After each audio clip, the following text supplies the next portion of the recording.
So here are some tips on delegating and giving tasks to an employee. So what we do is we hire Filipino VAs in the Philippines for online business owners and small business owners and service-based businesses. So what we usually hire for is an admin or general VA first. And the thing that we find most business owners get stuck with is delegating their first tasks and coming up with the tasks. That's another video in itself, so you can watch that one if you want to. In terms of the tasks that you can give to a VA, you can give them anything that can be screen recorded, anything that can be turned into step 1, 2, 3, 4, 5. And we recommend not making it too big or too large. Step 8 steps is really, really good. However, you want to make sure that you're giving tasks one by one. So here are some tips and tricks for delegating and giving tasks to an employee, in our world, a Filipino virtual assistant. So the first thing you can do is identify a list of tasks in your business that are repetitive, a list of tasks that you always do that don't necessarily bring you income. So one task might be going and messaging people on LinkedIn to get business, or it might be door knocking or making phone calls or any sort of marketing activity that, generally speaking, you're a small business owner and you don't want to outsource that. You want to keep that in-house. You want to get that to be you because you're the business owner. You understand the business. You're the most passionate about the product that you're offering, and it makes sense for you to keep that.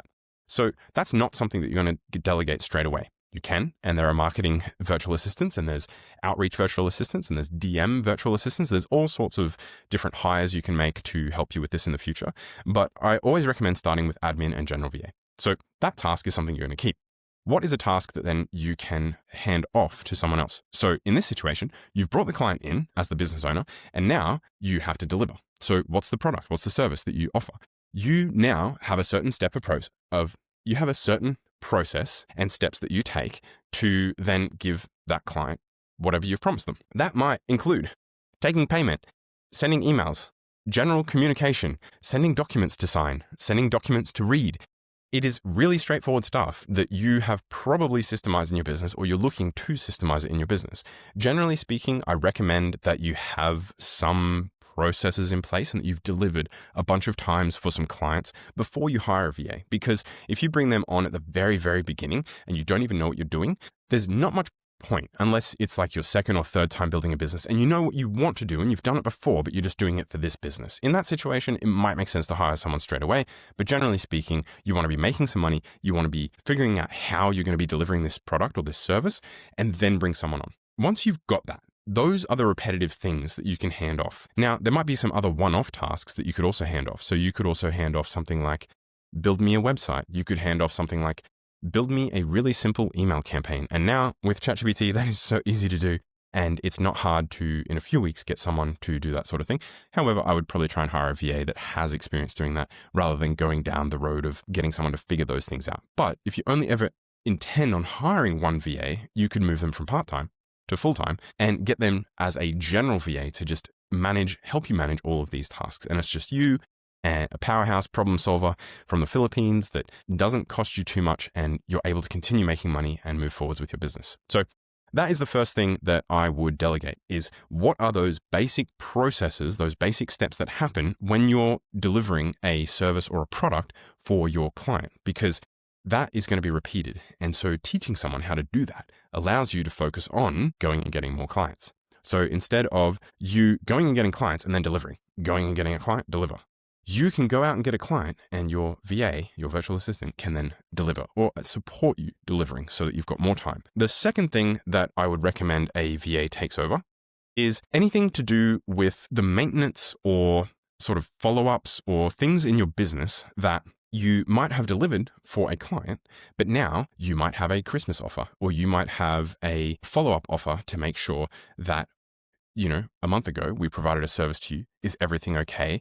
Is there anything you need to check in? You should leave us a 5-star review, and you should come back and hire us again to do the thing that you want us to do.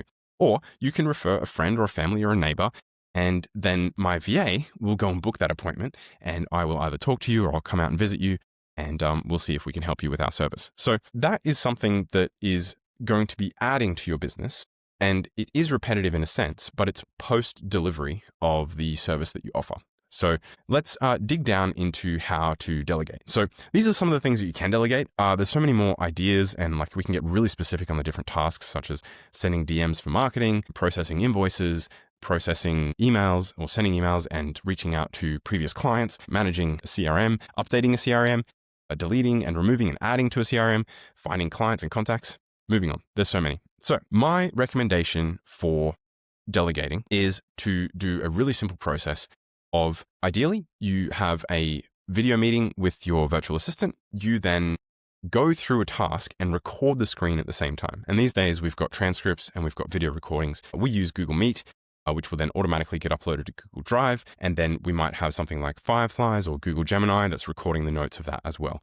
So those notes you can go and pop into ChatGPT and turn into an SOP. I recommend that you get the virtual assistant to do that. And in terms of the video recording, you can also have them watch and rewatch the video recording as a task for them to do, to learn how to do that task that you've asked them to do.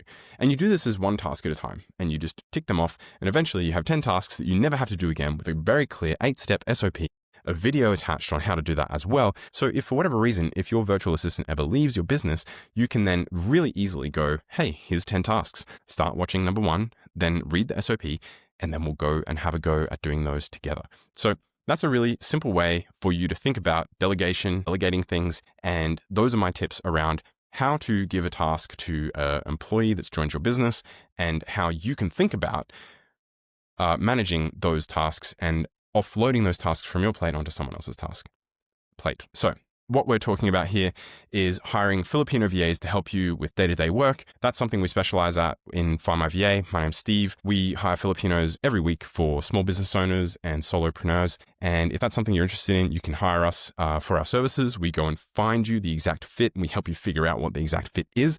And then we then manage the ongoing payroll, the ongoing benefits, 10th month, sick leave, holiday leave, and all those sorts of things, as well as the softer skills around how to delegate, how to be a good boss, be a good employer, be a good leader. So we help and support with all those things, as well as some of the communication and the cultural differences and expectations. If you just want to ask me some questions, you're welcome to book a call with me and I'll happily answer those for you.